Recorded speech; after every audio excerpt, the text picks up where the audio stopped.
En Fórmula.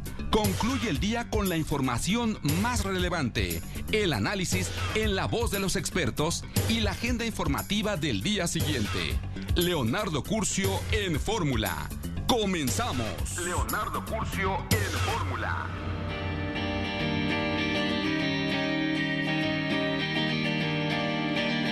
Y bueno, pues está en el estudio, como le había anunciado, y para mí es de verdad un gusto enorme y un privilegio. El maestro Zárate. Maestro, ¿cómo estás? Doctor Curcio, qué gusto. Además me has hecho leer la historia contemporánea, bueno, no he terminado, en la 123, la generación del 94, cuando se reunió el Grupo San Ángel, del cual hablaremos con detalle en un momento más. Decían en algún documento, lo estaba tratando de buscar la cita ahora, lo que pasa es que no estoy tan bien organizado como el maestro Zárate, que trae sus papelitos amarillos. Decían que había dos transiciones modélicas, la española y la chilena, y nosotros, para evitar el choque de trenes y todo aquello que en esa época se planteaba, nos podíamos inspirar en ellos. Algo se descarriló fatalmente en Chile, Alfonso. Así es, y son esos fenómenos que desde una perspectiva sociológica son muy difíciles de entender.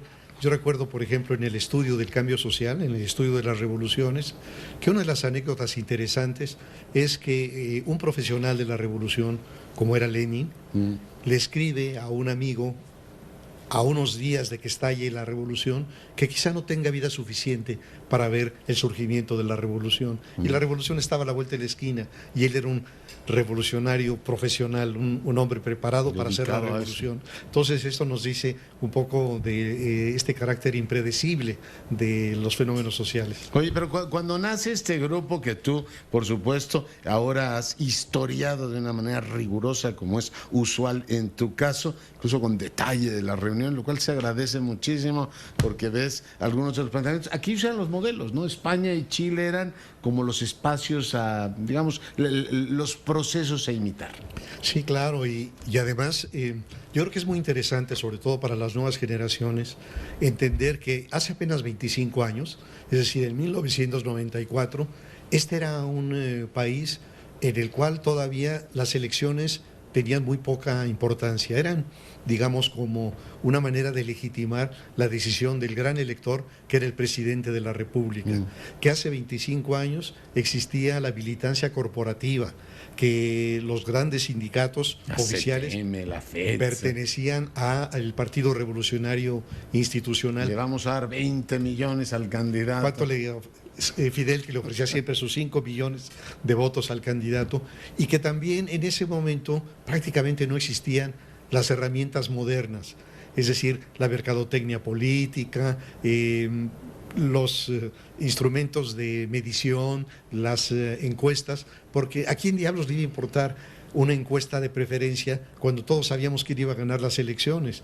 Entonces, creo que 1994 va a ser un año realmente de lo más significativo en el país, porque yo sostengo que el año 94 empezó realmente unos meses atrás, en mayo de 93, con el asesinato en el aeropuerto de Guadalajara del cardenal Posadas Ocampo. Una confusión. Entonces, ocurre este homicidio que es realmente algo que cimbró al país, porque era la primera vez que se atentaba y se cobraba la vida de un príncipe de la iglesia. Sí.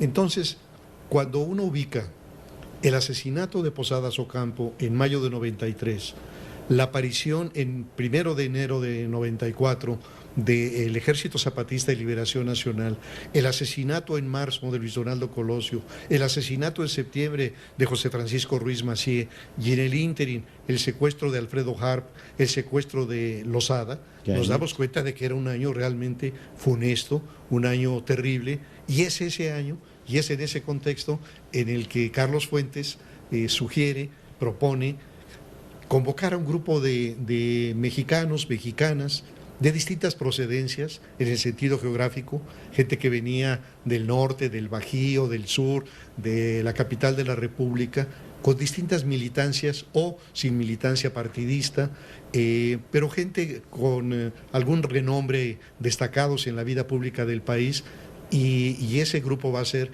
el Grupo San Ángel, que me parece que... Lo han llamado, o lo llamaban críticamente el grupo Sin Ángel, ¿no? Oye, pero todos llegaban muy lejos, ¿no? O sea, veo la nómina ahora y con el correr de los años, bueno, eso es interesante, Leonardo.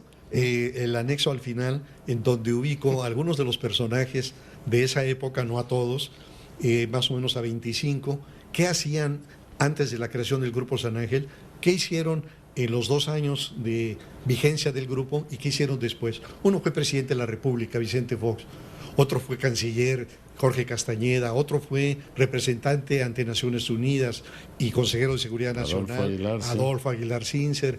Es decir, es un grupo muy interesante. Y usted sigue siendo un gran intelectual. Miguel Basáñez fue embajador. Tatiana Cloutier. Imagínate. Alejandro Gertz Manero. Jorge Castañeda. Hoy fiscal general de la República. ¿Fue una idea originalmente de Carlos Fuentes o fue un diálogo con Salinas? Porque bueno, tú en el libro retomas toda esta historia de que Salinas también tenía la preocupación, digamos, después del 1 de enero, de que el proceso se descarrilara. Sí, así es. La cronología que yo identifiqué es que en un primer momento Demetrio Sodi escribe un artículo en el cual señala el riesgo del choque de trenes. En aquella época se veía como algo posible, ¿no? Sí, se veía, sobre todo, Leonardo, porque había el antecedente de la elección previa del 88, con el fraude colosal, con las elecciones cargadas de sospecha. Entonces, en esta ocasión se pensaba que la elección iba a tener un desenlace traumático. Cosa que irritaba mucho a Diego Fernández, ¿no? Cuando los fue a ver. ¿Cómo que choque de trenes si yo estoy aquí, no? Sí, y por cierto, bueno, yo quiero referir y refiero en el libro varias anécdotas. Obviamente yo no soy taquígrafo, pero siempre he tenido la disciplina de tomar nota. Una memoria prodigiosa. Y ¿sabes qué hacía? Que en todas las reuniones, y asistí a todas con excepción de la primera, tomé nota. Entonces iba llevando el registro lo más puntual posible de lo que se planteaba, lo que se decía, anécdotas de diferente naturaleza. En el libro incluyo, por ejemplo, una caricatura, bueno, varias caricaturas que hizo en una hoja Néstor de Buen. Sí, que aparecen Adolfo Aguilar. Así es, Lorenzo Meyer. Y hay otro que no reconozco, pero bueno. Sí, ni yo tampoco, por eso le puse ahí los reconocibles. Hasta algunos menús de comida, ¿no? Así por esta crítica, en aquel momento algunos medios decían, se reunió el grupo de notables. Parecía demasiado pretencioso.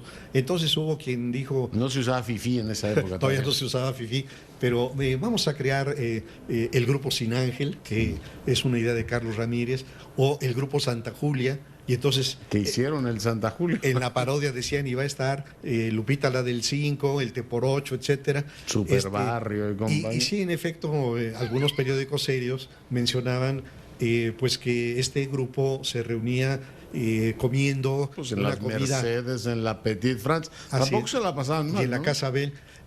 La mayoría de las reuniones fueron en nuestras casas, digamos, en la casa de Jorge Castañeda, en la de Demetrio Sodi, en la mía, en la de Ricardo García Sáenz, en la de Paco Cano Escalante, pero en otras ocasiones fue en restaurantes que nos dieron la hospitalidad, la Casa Bell, la Petit France y las Mercedes. O sea, entonces Carlos Fuentes, no es Carlos Salinas el que origina esta idea. Aunque desde luego hay evidencias de que Salinas vio con mucha simpatía este grupo, porque además, una cosa interesante, el grupo nunca fue antigobierno.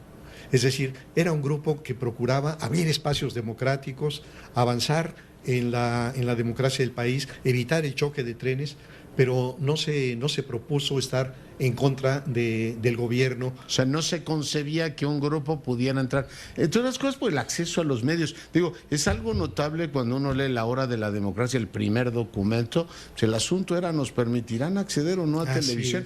Ahora que se ve como algo absolutamente natural, en ese momento era uno de los grandes reclamos, Alfonso. Sí, así es. Estamos hablando también de un IFE que no era independiente, estamos hablando de medios muy, muy controlados. Me recordaste el enorme y también portentoso gesto de Carpizo, ¿no? Que él era el responsable como secretario de Gobernación del proceso electoral y su renuncia, además recuerdas a Paco Gil, le costó al peso más que cualquier otra cosa. Así es. En ese momento, digamos, de tantos traumas sociales, quizá el más grave fue, paradójicamente, la renuncia de Carpizo a la Secretaría de Gobernación. Entonces, en ese momento, una fuga de capitales. Claro, alguien puede decir, ¿por qué?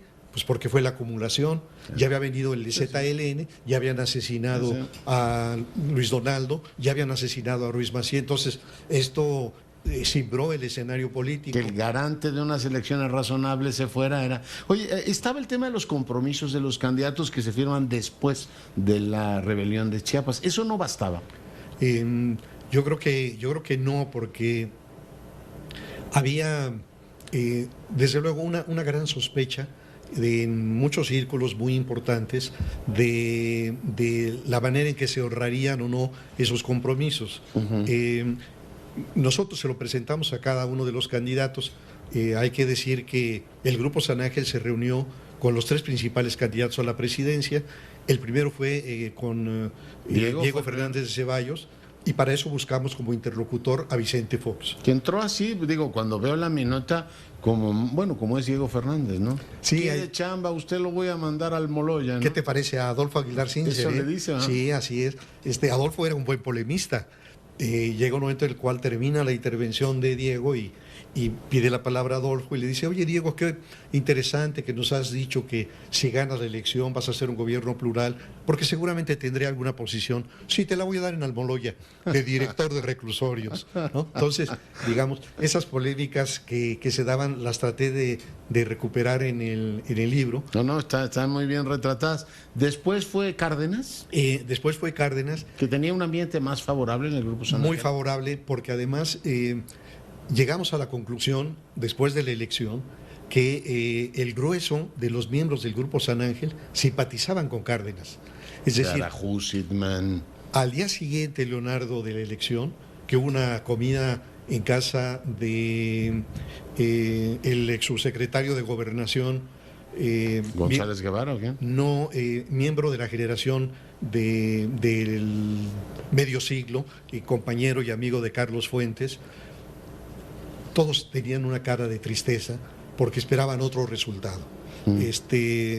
Y eso demostró que prevalecía en el grupo la simpatía hacia Cárdenas. Sí, Adolfo Aguilar, todos. Adolfo, que era su vocero. Castañeda en ese momento era muy cardenista, ¿no? Sí, aunque fíjate, ahí creo que describo otra sesión interesante en donde Graco Ramírez, que no era miembro del grupo, me habla por teléfono y me dice: oye, ¿te gustaría tomar un café con el ingeniero Cárdenas?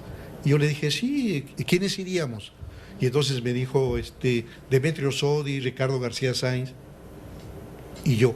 Entonces me pareció que era una tomada de café. ¿En dónde va a ser? En la casa de Ricardo Pasco, en Mixcoac. Yo llego puntualmente y mi primera sorpresa es que ya están reunidos como unos 8 o 10 miembros del Grupo San Ángel. Y siguen llegando miembros del Grupo San Ángel. ¿Que fueron los que después hicieron Causa Ciudadana? Sí, algunos... incluido yo, formamos parte de Causa Ciudadana, pero la sorpresa en ese momento fue esta.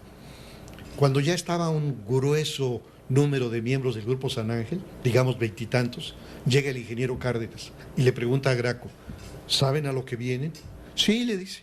Y entonces pronuncia un discurso para agradecer que hayamos aceptado sumarnos a su candidatura, lo cual era una sorpresa para mí enorme. Dije: es una trampa, me invitan a tomar café con el ingeniero Cárdenas y resulta que es para darle nuestro apoyo. Y ahí, curiosamente o no curiosamente, Jorge Castañeda pidió la palabra y dijo: yo no estoy de acuerdo con esto, el grupo no puede darle ningún apoyo a ninguno de los candidatos, y si se decide eso lo voy a combatir. Entonces, bueno... qué interesante. ¿Y cómo se va dando también el equilibrio interno, no? Ofelia Medina le dijeron: ¿sabe que está usted muy radical? Otros aportaban efectivamente sentido de Estado, ¿no? García Sáenz, lo recuerdas, daba equilibrio. Cedillo entró como con una enorme desconfianza a la reunión con el grupo, ¿no? Sí, no quería... Fue muy interesante el caso de Cedillo porque, habiéndonos reunido ya con 2 de los candidatos presidenciales, queríamos reunirnos con él, y desde luego el contacto con él era Reyes Heroles Jesús, que era priista, digamos, convencido, pero no lo podía lograr, y llega un momento en el cual el presidente Salinas acepta reunirse con nosotros, y ese fue... ¿Y ese fue en casa de Bernardo? ¿De quién? Así es, en casa de Bernardo Sepúlveda. Y en el momento en que Salinas nos Bernardo, acepta... qué confianza. Del embajador Sepúlveda. Del canciller Sepúlveda, en fin. En ese momento Cedillo se da cuenta de que se va a quedar fuera, de que ya nos reunimos con el jefe del Ejecutivo y con los dos candidatos, y entonces es cuando dice sí voy, pero vienen a mi casa. Yeah. Y entonces le dice, perdón, candidato, pero la regla del grupo es que usted viene a nuestra casa. Y eso se hace en la casa de la maestra Elbester Gordillo. Yeah. Oye, y literalmente había de todos. Ve una de las últimas sesiones estas donde le iban a hacer un homenaje a los consejeros y Livas dijo de todo, ¿no? Ah, sí, esa. De alguna manera... Que ya el grupo se empezó a fracturar, ¿no? Sí, de hecho esa fue la última reunión del grupo. Es interesante porque... Ya para entonces se había nombrado una comisión coordinadora, que no había existido, digamos, durante el primer tramo. Formábamos esa comisión coordinadora Demetrio Sodi, Amalia García, Ricardo García Sáenz, González Pedrero, Paco Cano Escalante y yo, éramos 6. Entonces, en una de las reuniones, solamente la comisión organizadora o coordinadora, Paco Cano sugirió que hiciéramos un reconocimiento a los consejeros. Y entonces dijo, pero no a todos, a los que sean, a los buenos, así es. Entonces yo me acuerdo que inclusive yo le dije, oye Paco, no creo que acepten venir unos si no vienen todos sus compañeros. Déjenme consultar. Y entonces lo consultó, después nos enteramos solo con 3. Miguel Ángel Granado Chapa, Santiago Krill y Ortiz Pinchetti. Y resultó que nada más fueron finalmente Ortiz Pinchetti y Krill. Porque Granados dijo, es una barbaridad. Dijo, ¿no? Así es, y tenía razón. Pues claro que tenía razón. Entonces, yo coordinaba esa mesa. Le pedimos a Tatiana Cloutier. Estaban dejando fuera a Goldenberg y a varios más, ¿no? Así es, a Certuche, gente muy buena, sí. A Orcasitas. Y entonces pide la palabra Javier Livas y pronuncia un discurso muy agresivo. Reconocemos a ustedes y no a los otros traidores. Yo sé, por otro compañero que estuvo presente, que Carlos Monsiváis se levantó y dijo, ya no quiero escuchar más estupideces, y otra se salió de la dijo, casa. ¿no? Que no puede decir nada. Así es. Oye, pero que sí puede ser el libro. No sabes cómo me gustó el libro. Por supuesto, los más jóvenes tienen que leer esto para recordar ese México, esta generación del 94. Pues no siguió, pero contribuyó decisivamente a que este país cambiara. Y el maestro Zárate, no le diré más porque nos tenemos que ir a pausa, cometió un grave error más adelante, que fue, bueno, ya lo digo directamente, que no haber aceptado la propuesta de presidir al IFE en aquel momento. Alfonso, un privilegio tenerte con nosotros. Librazo, muchas gracias. Pausa, volvemos en un instante.